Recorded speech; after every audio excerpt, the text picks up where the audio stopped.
Barrage de Kaya Navio dans la région du Nazinon. En attendant les grandes manœuvres, l'Office national des barrages et des aménagements hydro-agricoles ONBA engage des travaux d'urgence. Il s'agit de reconstituer la digue de protection gravement endommagée. Le directeur général de l'ONBA, le commandant Yaya Traoré, était sur place mardi dernier pour s'imprégner de l'état d'avancement des travaux. Détail à suivre en début de journal. Et puis, insalubrité urbaine, Ouagadougou, quartier Wayalguin, dans l'arrondissement 10. Les sites de dépotage d'ordures débordés. Près de 2 ans maintenant que les déchets de certains centres n'ont pas été ramassés, nous ont confié les riverains. Bonsoir à toutes et à tous et bienvenue au journal sur Faso Green TV. Le directeur général de l'Office national des barrages et des aménagements hydro-agricoles ONBA a conduit une équipe mardi dernier à Kaya Navio, c'est dans la région du Nazinon.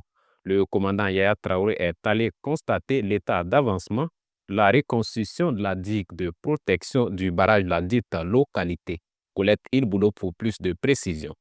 Mardi 26 août, une équipe de la Direction générale de l'Office national des barrages et des aménagements hydro-agricoles, conduite par le directeur général, le commandant Yaya Traoré, s'est rendue sur les rives du barrage de Kaya Navio, situé dans la commune de Tiébélé dans la région du Nazinon.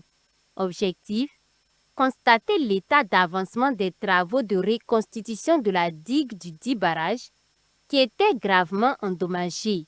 L'endommagement de ce barrage mettait non seulement en péril la sécurité de l'infrastructure et celle des populations avoisinantes.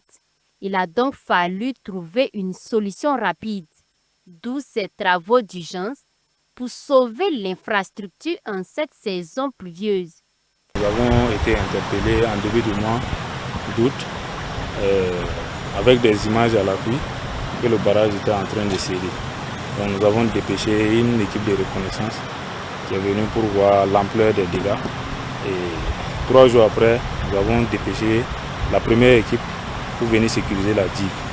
Donc vous allez voir à l'arrière, ils ont fini la rive gauche, donc ils sont en train d'entamer la rive droite. C'est pour sécuriser la digue, sinon le barrage même doit être réhabilité.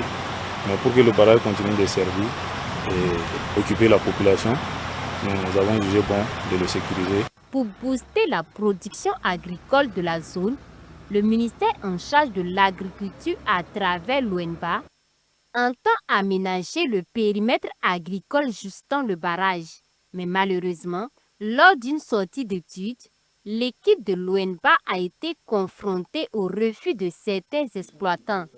Yaya Traoré a saisi l'occasion de cette visite pour solliciter l'appui du chef de Kaya Navio afin de sensibiliser les populations pour qu'elles puissent adhérer aux actions d'aménagement du dit périmètre. L'équipe est venue pour voir le périmètre. Malheureusement, l'équipe s'est heurtée à un refus catégorique de la population. L'État même est venu, ce n'est pas une entreprise. Donc, je suis porteur d'un message. L'État est prêt pour tout ce qui a comme besoin, tant que c'est possible, pour mettre la population à l'aise. Mais nous demandons à notre papa, qui est le roi, de parler à nos frères, à nos sœurs, qui ont encore des images de politiciens dans la tête. Nous venons travailler pour la population d'ici et de tous les Burkinabés. Des études sont en cours pour la réhabilitation complète et l'augmentation des capacités du barrage. Selon le commandant Yaya Traoré, les actions de l'ONBA se font dans l'intérêt des populations. Il a ainsi appelé à l'adhésion des communautés locales tout en mettant en garde contre les manipulations de certains individus visant à les détourner de l'essentiel. À Wayalguin, dans l'arrondissement 10 de Ouagadougou, les ordures débordent sur les sites de dépotage. Depuis près de 2 ans maintenant, aucun camion ne s'est présenté pour vider les bacs à ordures, à en croire les riverains. Moustiques et odeurs nauséabondes sont désormais leurs cohabitants. Une équipe de Faso Green TV composée de Rabiatou Ouedraogo et Suleiman Ouedraogo a fait le constat pour vous. Un monticule d'ordures de divers ordres entassés au fil du temps. Nous sommes au centre de collecte et de tri de déchets de Wayalegen 3. Voilà à peu près 18 mois que le dernier camion de ramassage de déchets n'est plus repassé par là. Une situation bien malencontreuse qui occasionne une prolifération de cet tas d'immondices, des eaux usées, mais surtout des odeurs nauséabondes de pourriture, indisposant ainsi les résidents et les passants. Tout le monde pouvait venir jeter les ordures et puis bon, à un moment donné, il y avait des camions qui passaient chercher. Mais depuis un certain nombre d'années, ça s'est arrêté et personne ne vient chercher les ordures. Si bien qu'à un moment donné, nous sommes totalement envahis. Nous sommes totalement envahis et c'est vraiment pénible avec tous ces chiens, morts, chats qu'on jette ici. Bon, donc on ne peut plus respirer. Les résidents multiplient alors des initiatives personnelles à travers des actions de salubrité afin de retrouver leur cadre de vie d'antan. Des actions très souvent réduites au néant. Les différentes réalisations ne font pas le poids face à un incivisme accru de certains résidents, mais aussi face aux eaux de ruissellement qui y déversent en ces moments pluvieux. Finalement, on avait décidé de cotiser un peu d'argent pour mettre en place un mur pour empêcher les gens de jeter encore les ordures. Bon, malheureusement, comme vous le voyez, bon, le mur est à moitié tombé. On a remis des tôles à la place. Mais bon, il y a quand même beaucoup de voisins bon, qui sont résistants quand même à ce changement-là. Et ils persistent. Ils passent aux heures où il n'y a personne là, en pleine nuit pour jeter toujours des ordures. C'est carrément de la merde.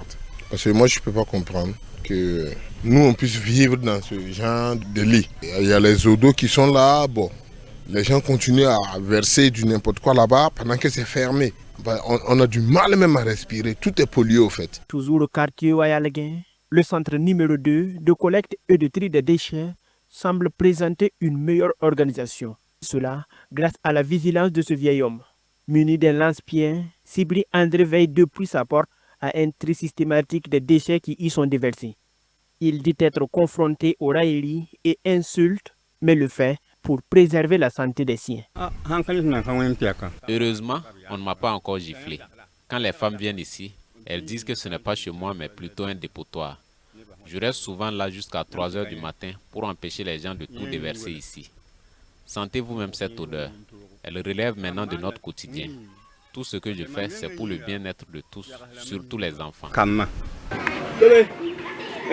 Qu'est-ce qu'un si petit parc peut contenir pour mériter que l'on fasse le déplacement jusque-là? Près de 2 ans que cela dure, sans qu'un camion de la municipalité ne daigne passer pour ramassage. Les résidents se remettent à la responsabilité des services techniques de la mairie et invitent la brigade Labal à la sommation des récalcitrants qui y déversent des déchets polluants. Pour plus d'actions sur le terrain, l'association des jeunes couturiers engagés pour la nation a décidé d'accompagner la brigade civique Labal avec du matériel d'assainissement. L'association, par cet acte, veut apporter sa touche, modeste soit-elle, à l'assainissement de nos villes. Pour soutenir et faciliter les actions de la brigade Labal sur le terrain, les bonnes volontés se manifestent. L'association des jeunes couturiers engagés pour la nation fait partie des premières à franchir le pas. Des brouettes, des pioches, des pelles et des t-shirts, voici entre autres la composition du don que cette association a fait à la brigade. Nous voyons que la brigade fait du bon boulot, raison pour laquelle, à travers notre association, nous avons décidé de les accompagner avec ce matériel symbolique pour aider à rendre le pays propre. Nous voyons qu'elle intervient beaucoup sur les questions de curage des caniveaux et l'assainissement du cadre de vie. C'est pour cela qu'on a décidé de les soutenir avec des pelles, des brouettes, des pioches et des t-shirts. Un geste salué par la brigade elle-même qui a saisi l'occasion pour exprimer sa reconnaissance à tous ceux qui contribuent d'une manière ou d'une autre à leur efficacité pour des villes plus propres. Cette démarche de l'association, nous leur disons notre satisfaction et notre grand merci pour cet acte-là. Voilà. Nous profitons en même temps de saluer tous ceux-là qui, de façon interposée ou souvent même directe, voilà, nous contactent pour nous soutenir voilà, dans cette œuvre-là. Voilà. Nous recevons certainement des dons de type divers voilà, pour nos activités. Donc nous leur disons grandement merci et nous disons que nous sommes ensemble. Par son action, l'Association des jeunes couturiers engagés pour la nation invite ainsi l'ensemble de la population burkinabé à s'inscrire dans la même dynamique pour des villes plus propres au Burkina. Fin de cette édition. Merci à vous de l'avoir suivi. Restez toujours connectés sur les différentes plateformes de Faso Green TV pour ne rien manquer de l'actualité environnementale. Au revoir.